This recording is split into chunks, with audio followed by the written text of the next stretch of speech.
우리는 지난 수요일부터 이제 사순절을 지내고 있습니다. 사순절은 예수 그리스도의 고난과 죽음을 생각하는 절기입니다.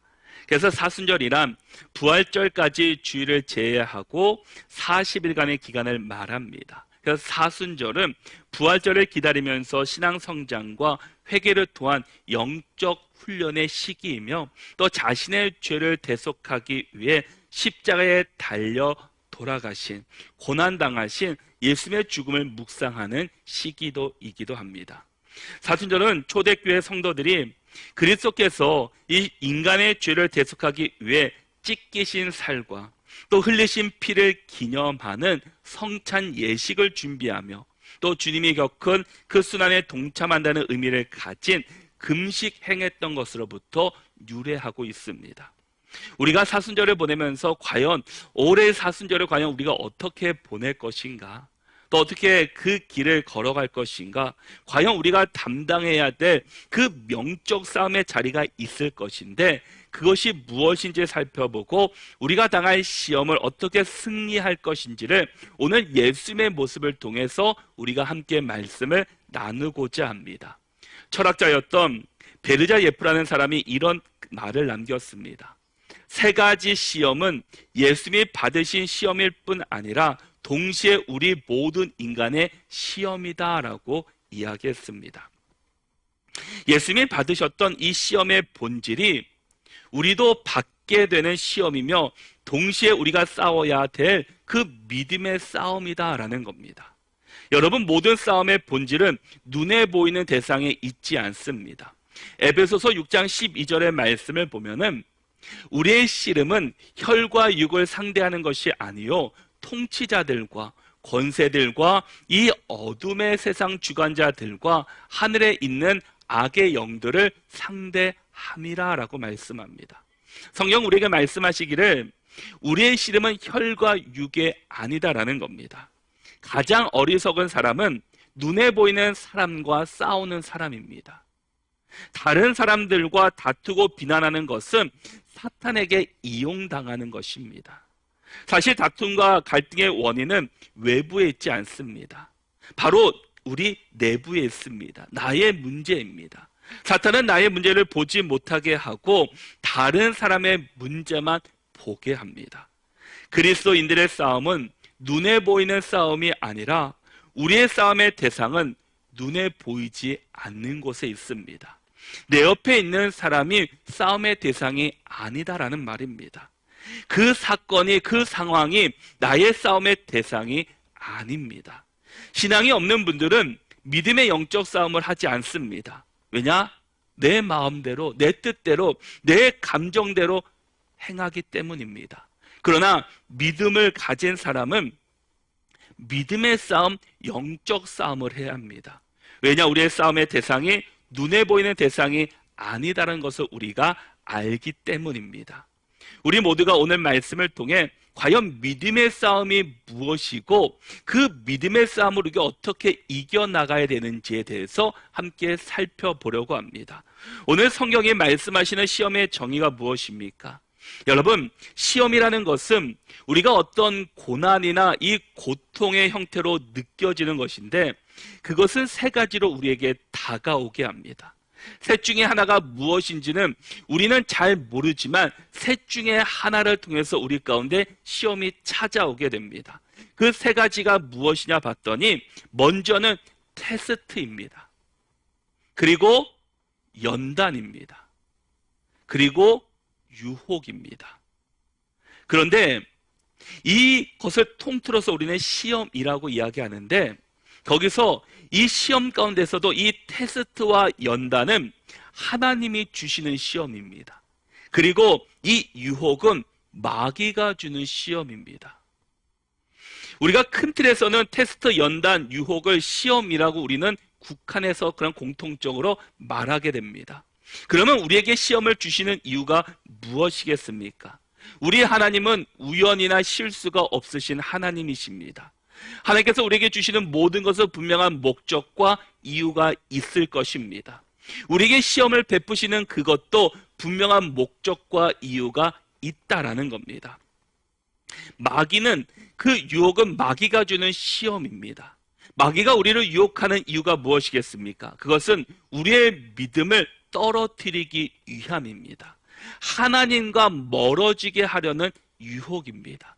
하나님 앞에 나가지 못하도록 하는 유혹이다라는 겁니다. 절망하게 하고 자꾸 우리를 무너뜨리려고 하는 것이 마귀의 유혹입니다. 그런데 반대로 하나님이 주시는 시험은 무엇입니까?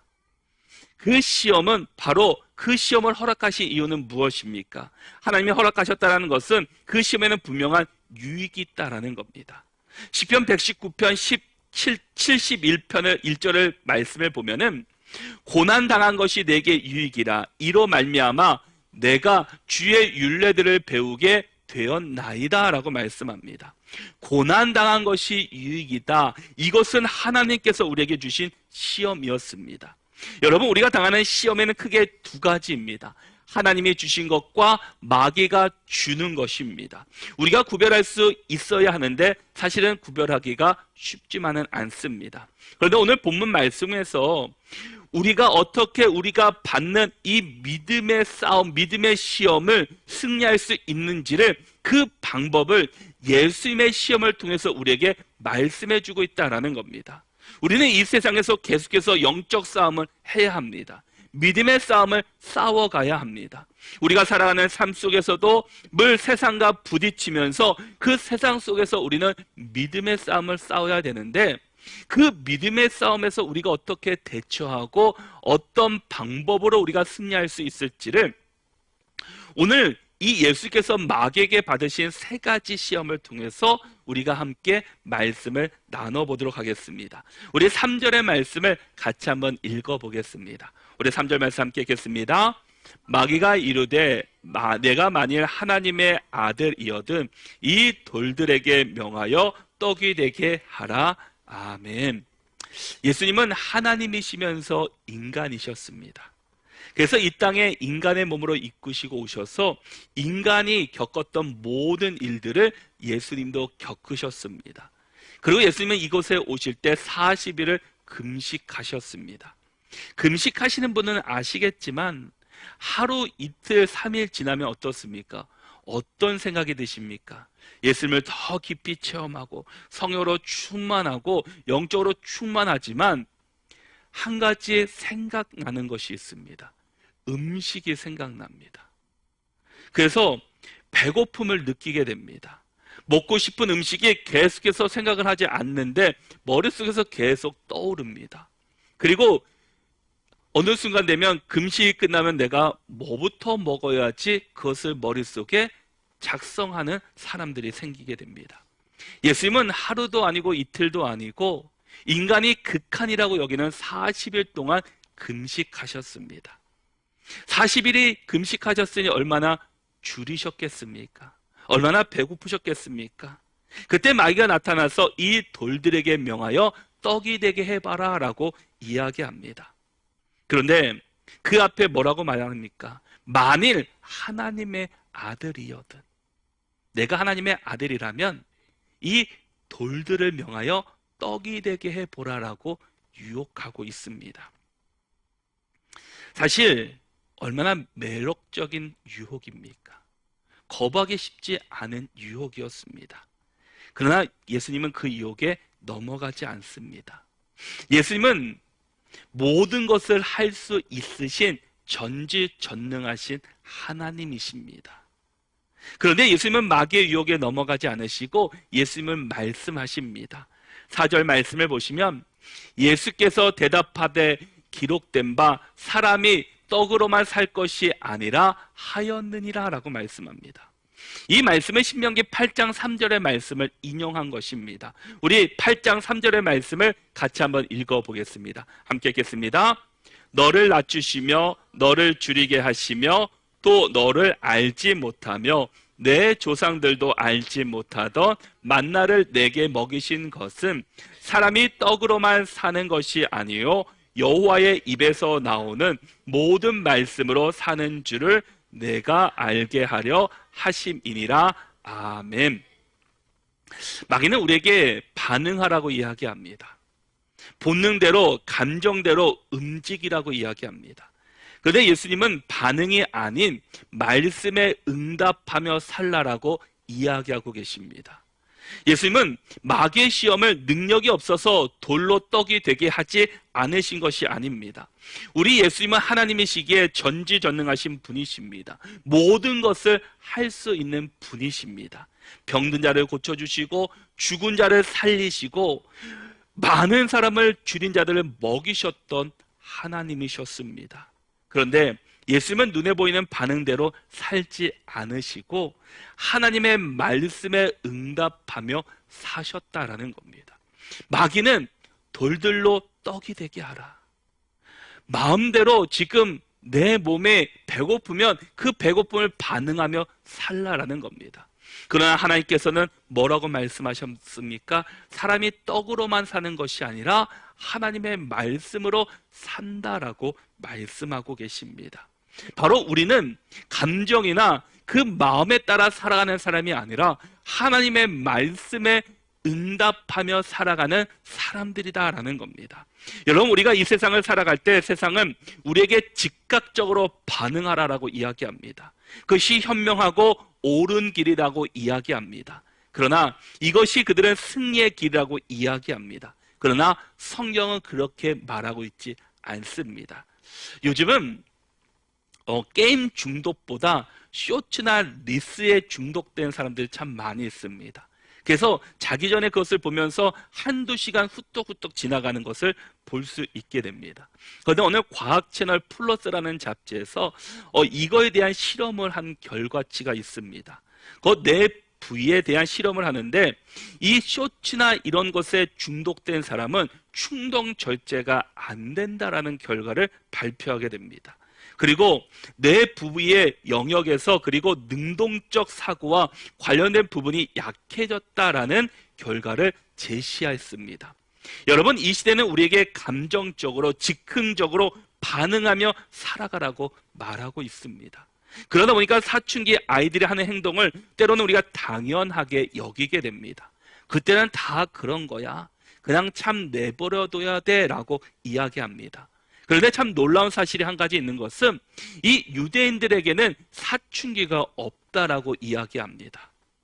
왜 그런가 봤더니 그들은 어렸을 때부터 토라를 배우게 됩니다. 하나님의 말씀을 배우게 됩니다. 토라를 배우면서 하나님의 말씀을 끊임없이 듣게 됩니다. 우리가 신명기 6장에서도 우리가 아는 것처럼 그 문설주나 눈에 보이는 곳에 말씀을 붙여놓고 또 손목에도 말씀을 적어놓고 늘 말씀을 보고 말씀을 가까이 하도록 아이들을 가르칩니다. 감정이 아닌 그들은 하나님의 말씀을 듣고 그 말씀에 반응하는 훈련을 어렸을 때부터 배웠다라는 겁니다. 아이들은 성장하면서 흔들리게 됩니다. 방황할 때가 있습니다. 그때가 자신들의 정체성을 다시 한번 세우는 시간이기도 합니다. 그때 그들에게 필요한 것이 바로 하나님의 말씀으로 반응하는 훈련입니다. 우리는 감정적으로 대처하는 것이 아니라 믿음의 사람들은 주의 말씀으로 나가고 응답을 가운데 살아가야 합니다. 믿음의 길을 잘 그때 성장하게 됩니다. 이것이 아이들만이 아니라 우리들도 무슨 일을 하든지 어떤 일을 어려움을 겪든지 우리가 즉흥적인 반응으로 살아가는 자가 아니라 하나님의 말씀에 먼저 응답하며 믿음의 길을 걸어가는 우리 모두가 되어야 합니다. 그래서 우리가 감정에 반응하는 것이 아니라 하나님의 말씀에 응답하며 말씀에 붙잡혀 살아가는 저와 여러분들이 되시기를 바랍니다. 두 번째 시험은 무엇입니까? 우리 5절에서 7절까지의 말씀을 같이 한번 읽어보겠습니다. 함께 읽겠습니다. 마귀가 또 예수를 이끌고 올라가서 순식간에 천하 만국을 보이며 이르되 이 모든 권위와 그 영광을 내가 내게 주리라. 이것은 내게 넘겨준 것이므로 내가 원하는 자에게 주노라. 그러므로 내가 만일 내게 절하면 다 내 것이 되리라. 아멘. 우리가 쌓여야 될 믿음의 두 번째는 쉬운 길이 아닌 십자가의 길, 하나님의 길을 걸으라라는 겁니다. 여러분, 예수님은 지금 마귀에게 절하면 천하 만국을 내가 너에게 주겠노라고 이야기합니다. 예수님은 이 땅에 왕으로 오셨습니다. 그런데 그 길을 가기 위해서는 꼭 지나가야 되는 길이 있습니다. 바로 십자가의 길이셨습니다. 그러나 마귀는 그것을 생략하게 합니다. 쉬운 길을 선택하라라고 이야기합니다. 그리고 그 결과를 너에게 주겠다라고 이야기합니다. 여러분, 이 세상은 마치 마귀가 주인인 것처럼 보이는 세상입니다. 사탄이 이 세상을 다스리는 것처럼 보입니다. 그러니까 사탄이 뭐라고 말합니까? 나한테 절하면 내가 이 세상을, 천하만국을 너한테 주겠다라고 이야기합니다. 하나님이 창조하신 세상을 마치 자기 것으로 여기고 있다라는 겁니다. 근데 예수께서 이 땅에 오신 이유가 무엇입니까? 이 땅에 인간의 몸을 이끌고 이 땅에 오신 이유는 우리의 영혼을 구원하기 위해서, 우리를 죄에서 구원하시기 위해서 이 땅에 오셨습니다. 그러기 위해서 십자가의 길을 걸어가셔야만 합니다. 십자가 없는 구원, 십자가 없는 은혜는 없습니다. 이 세상을 구원하시기 위해서 십자가와 부활의 길을 반드시 걸어가셔야 합니다.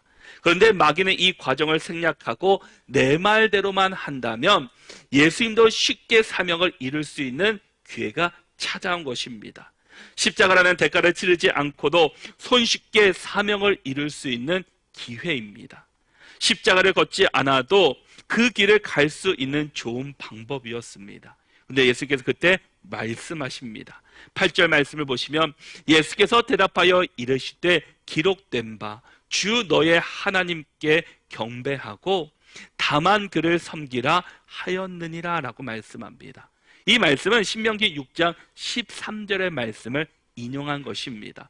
우리 같이 한번 신명기 6장 13절의 말씀을 같이 한번 읽어보겠습니다. 함께 읽겠습니다.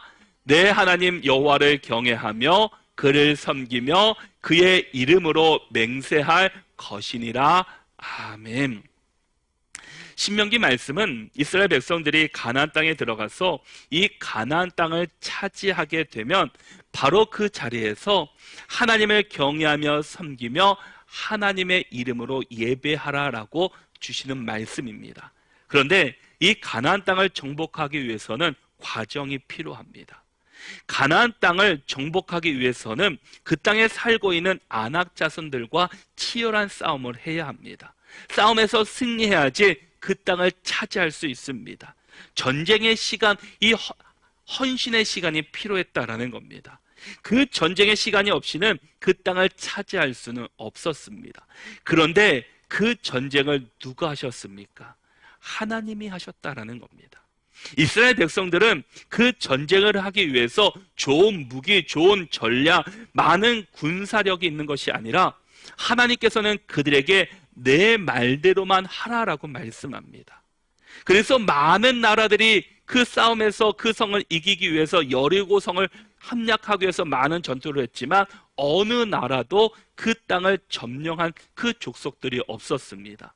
그런데 하나님께서는 그들에게 무슨 좋은 무기를 가지고, 무슨 좋은 전략을 가지고, 좋은 군사력을 가지고 그곳에 나간 것이 아니라 하나님의 말씀대로 하루에 한 번씩 돌고 마지막에 그 성을 7번 돌라라고 말씀하시며 소리 질렀을 때 그 성이 갑자기 무너지는 은혜를 경험했습니다. 하나님의 말씀에 순종함으로 나갔을 때 그 땅을 점령해 갈 수 있었습니다.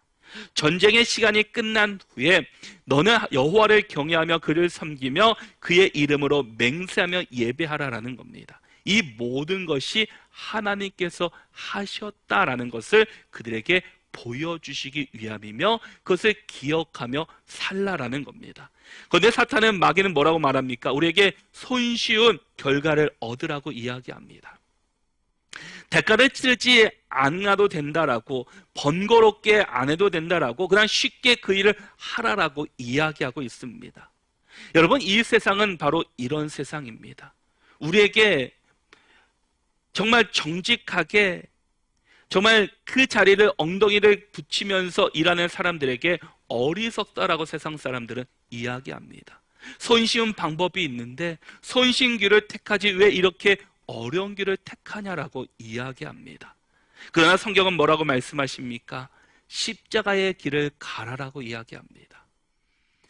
예수님은 하나님의 뜻대로 십자가의 길을 가겠다라고 말씀합니다. 이것이 우리가 싸워야 될 믿음의 싸움이다라는 겁니다. 우리도 세상 속에서 우리에게 어려운 길을 가지 말고 쉬운 길로 가라라고 말합니다. 세상은 편법을 써서라도 그 길을 가라라고 이야기합니다. 세상 사람들 가운데는 이런 말을 하는 사람이 있습니다. 왜 힘들게 직장 생활하느냐? 한 번만 한탕주의를 이야기하는 사람들이 있습니다.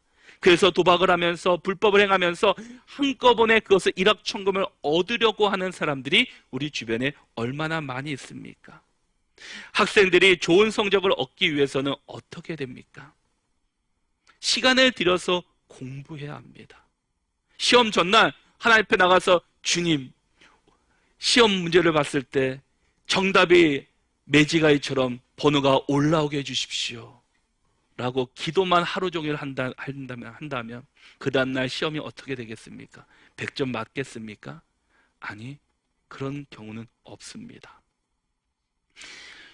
세상은 쉽게 가라고 이야기합니다. 신앙도 마찬가지입니다. 신앙이 성장하기 위해서는 어떻게 해야 합니까? 기도와 말씀이 쌓아가야 합니다. 말씀과 기도가 하나하나씩 차근차근 쌓아갈 때 그곳에서 믿음이 생기게 됩니다. 그런데 요즘은 한 방으로 그것을 해결하려고 합니다. 성령님께서 우리에게 성령의 큰 은혜를 주시며 신앙에 성장하도록 우리를 도와주십니다. 그런데 신앙이 성장하기 위해서는 차근차근 하나하나씩 그 믿음과 또 말씀과 기도가 쌓아질 때 우리의 믿음이 성장할 수 있습니다. 한 번에 쌓은 것은 한 번에 무너진다라는 말도 있습니다. 여러분, 우리 그리스도인들은 쉬운 길이 아니라 주의 길을 걸어가시기를 바랍니다. 대가를 치르지 않는 축복은 없습니다. 우리의 삶이 믿음의 대가를 치르면서 한 걸음 한 걸음 믿음의 길을, 십자가의 길을 걸어가는 저와 여러분이 될 수 있기를 바랍니다. 세 번째 시험은 9절에서 11절입니다. 우리 9절에서 11절까지의 말씀을 같이 한번 읽어보겠습니다. 함께 읽겠습니다. 또 이끌고 예루살렘으로 가서 성전 꼭대기에 세우고 이르되 내가 만일 하나님의 아들이거든 여기서 뛰어내리라.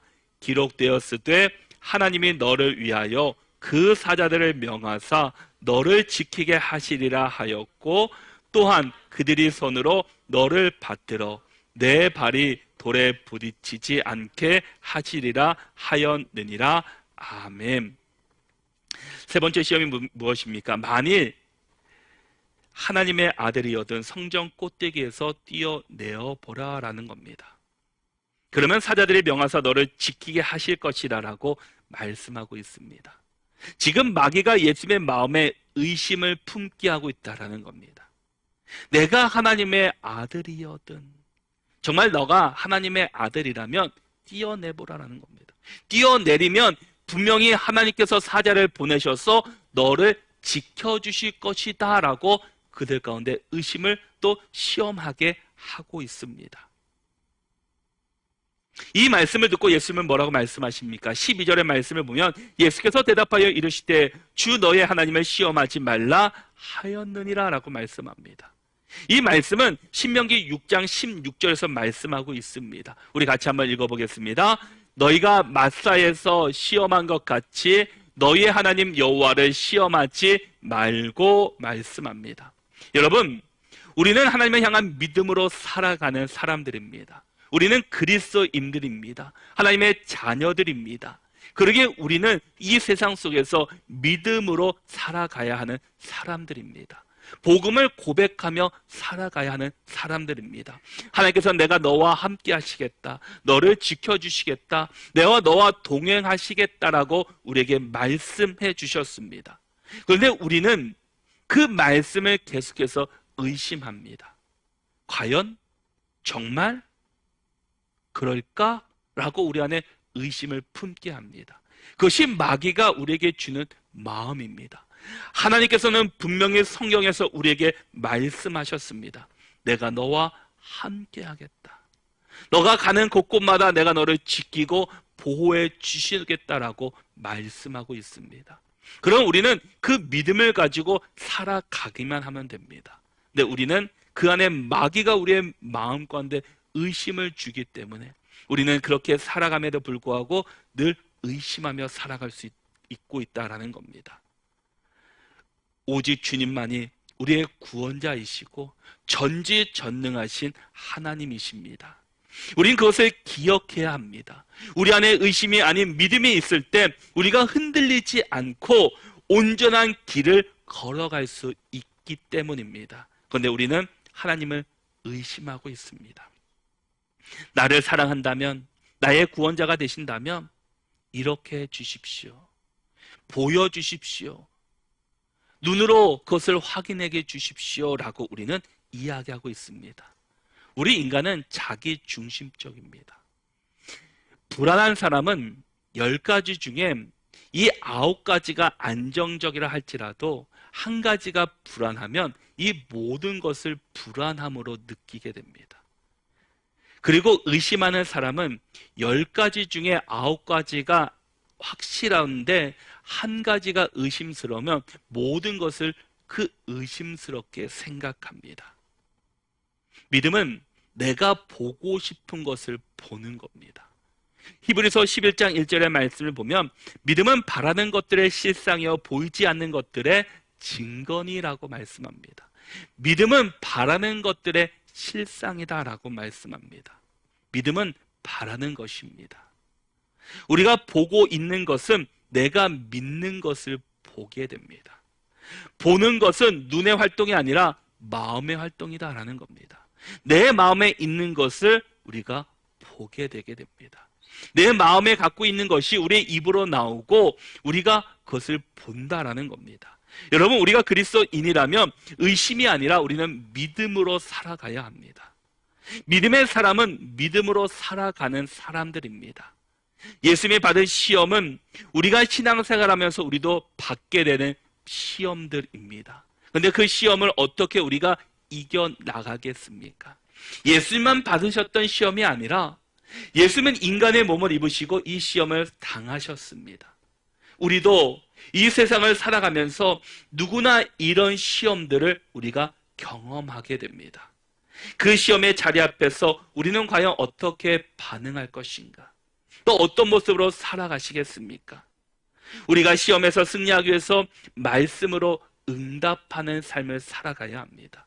쉬운 길이 아니라 바로 하나님의 길, 십자가의 길을 걸어가야 합니다. 의심이 아닌 믿음으로 살아가야 합니다. 그러기 위해서 우리가 어떠해야 되냐? 1절 말씀을 같이 한번 읽어보도록 하겠습니다. 1절 말씀을 함께 읽겠습니다. 예수께서 성령의 충만함을 입어 요단강에서 돌아오사 광야에서 40일 동안 성령에게 이끌리시며 아멘.